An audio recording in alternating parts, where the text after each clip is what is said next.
I've owned the Chase United Explorer card for more than half a year now and have utilized its benefits on an international trip and several domestic trips. This video will be a thorough review. I'll be running through its earning potential and all of its benefits, including its extensive travel benefit lists, the credits, as well as calculating out the effective annual fee if it's worth it for more than 1 year, pointing out any cons, showing you what the reward system looks like, talking about how to get this card, and finally who I think this card is for. So definitely take advantage of the chapter markers if you're looking for something specific, but this card has a lot going for it at just an annual fee of $150, and it's even better that the first year is actually waived. You get a sign-up bonus at the time of this video of 60,000 points, when you spend $3,000 within the first 3 months, but even more if you sign up with an authorized user. And the sign-up bonus is super easy to track in the app, and it's quickly awarded once your statement closes when your limit was hit. Its point earnings are United Airlines miles, which never expire. For the multipliers, you get 7x on United purchases, but this is actually only 2x more because you already earn 5x for just being a United Plus member. Also 2x at hotels and dining, and 1x everywhere else, which really isn't the selling point of this card, especially since its no annual fee version, the Gateway, has similar earnings, including that 7x at United. Additionally, you can make a few bucks here and there through Chase's merchant offers, but its real value of this card comes from its travel benefits. It has no foreign transaction fees, which I took with me in my international trip abroad. You can see the transaction here. It doesn't charge me additional fees from the merchant price. You just need to make sure that you transact in the local currency to prevent any currency conversion fees, which is something different than foreign transaction fee. Plus, this card also has primary collision damage waiver, so if you rent a car, you can use this to waive the rental insurance. Plus, you automatically get priority boarding. I found myself in like the late A group or the early B group automatically, including any guests that I have on the same ticket. You plus one companion that's traveling with you gets a free check bag up to $160 per round trip. It's kind of useless on international trips though, because you already automatically get the first check bag free, so this is more of a perk for domestic trips. Additionally, you get 2 United Club passes per year, and this is applicable for your authorized user on your card. It's only United Club, so you can't get into Polaris with this. And since this is a one-time pass, once you scan it at the lounge, it will disappear from your app. So if you plan to exit the lounge and come back in for whatever reason on the same day, just let the front desk know that you previously checked in, and they should be able to let you in without scanning. Another useful perk which I definitely took advantage of was the $120 reimbursement of Global Entry, Nexus, or TSA PreCheck. Global Entry is definitely the way to go. I've done a whole other video about this since it includes TSA PreCheck as well. As soon as the transaction hit, pretty much within 1 business day, I saw the credit on my account. And if you're flying on an award ticket, you can get a complimentary Premier upgrade. These next items are things hopefully you never have to use, but it's nice that it's included. That would be baggage delay insurance if your bag has been delayed for 6+ hours. If you had lost luggage or damaged luggage, there's reimbursement for that. Trip cancellation and interruption insurance, trip delay reimbursements. And finally, hopefully you never have to use this, travel accident insurance, which is really the gamut of trip insurance. So just make sure if you want those perks that you buy the ticket with this card. Now let's move on to the credits. There are definitely quite a few of these credits available. Some are easier to use than others. I'll point out, for example, the $120 Instacart credit is really divvied up into $10 per month increments per year, and does require an Instacart Plus pay membership for the credit to even take place. But if you do sign up using your Chase card, you do get the first 3 months for free, so you can decide to cancel or move forward from there.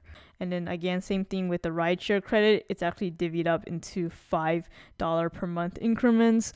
And then the rental credit is actually 2 $25 credits. And then the other ones are a little bit harder to get because you have to spend a whole lot of money on this credit card to get it. But additionally, it has a few other more standard credit card benefits, including extended warranty, purchase protection, and since Chase is the issuer, you get access to Chase's app. While kind of busy, but its interface is one of the better ones, allowing you to manage pretty much all aspects of the card just from the app. I like that you can dig into each transaction to see the point earnings, and Chase does generally have pretty good customer service. In fact, for this card, they have a dedicated team just to service this card, which is especially important for a co-branded card like this. Plus, this card does qualify for Chase's referrals, so you can get some bonuses if you get a friend to sign up for this. My referral link will be down in the description if you want to support my channel. And you also have a downgrade path available again to the Gateway card, which is a no annual fee card if you want to keep your account open long term. Finally, it has the usual credit card benefits like fraud protection, zero liability, contactless payment built into the card, can add it to your digital wallet, quickly freeze or lock your card in the app if lost or stolen, and easily request a free card replacement. Now let's talk about calculating out the effective annual fee. This is where I really dig into all the benefits to check if the value really makes sense for its annual fee, which is again $150. So the global entry credit I think is the most accessible one, but even so there are actually annual fee cards that will reimburse up to $100. So it's really effectively only $20 more versus getting another credit card that has the similar benefit. The check bag perk is nice for domestic trips, and looking at United's website, it currently costs around $35 for a standard bag check. So if you go on at least 2 round trips and maybe with a companion, then you easily get the annual fee back that way. And the United Club Lounge, it costs $59 per person for a one-time entry, but your mileage might vary because a lot of airports don't even have United Club Lounges. I'll probably do a separate video on the 2 lounges I visited, but I personally don't think it's worth the $59 for sure. But let's just say because of this perk, you get effectively 2 airport meals for free. Let's just say it's $40. Another credit that can easily be used is the United Hotel Portal credit. It's up to $100, but then you have to keep in mind that the portal is a little bit limited on selections. Perhaps the price is even higher because it's on the portal versus you could probably shop around on other sites and get whatever hospitality you need without paying as much. So you could squeeze out the whole $100 if you're normally a hotel goer, but if you like to shop around for the best possible value, maybe do Airbnb, this obviously would not be the best value. And then there are, of course, the various travel insurances, and it's hard to gauge the monetary value. You possibly could never use it and it doesn't affect you at all, or you could use even one of the benefits and it could save you a lot of money. So it's a little bit harder to gauge. But I would say what I've mentioned thus far, this group of benefits is the most accessible for most people.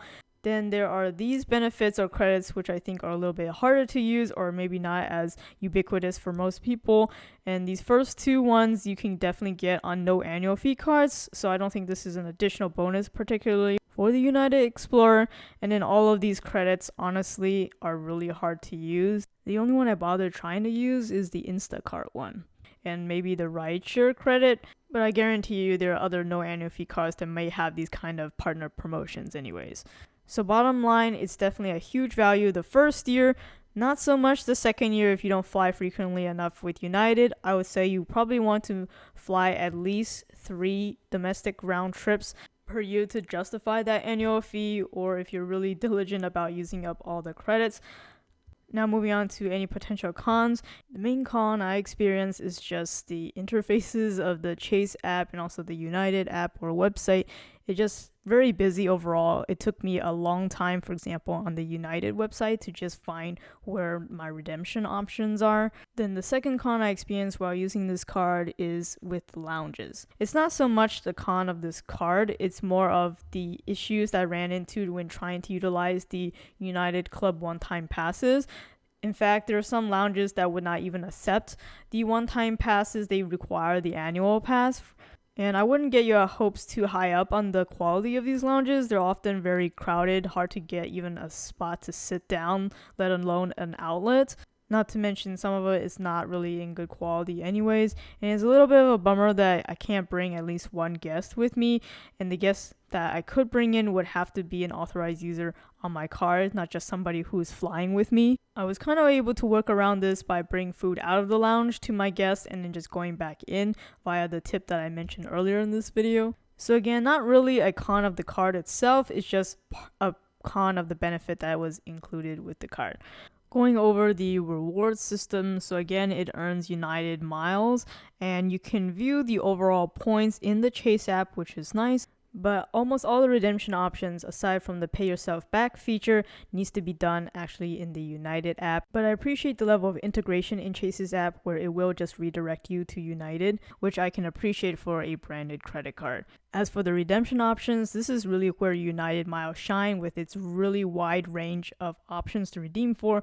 The only potential cashback-ish option is to pay yourself back, which you can reimburse yourself for the annual fee or any flights purchased through United on your card. But otherwise, through United, you can redeem your miles for flights, hotels, rental, cruises, vacation packages, certain travel costs even, like upgrades, bags, and flight purchases, United Club membership, merchandise, which I personally would never really recommend unless it's like a really good sale, e-gift cards, and lastly, donation.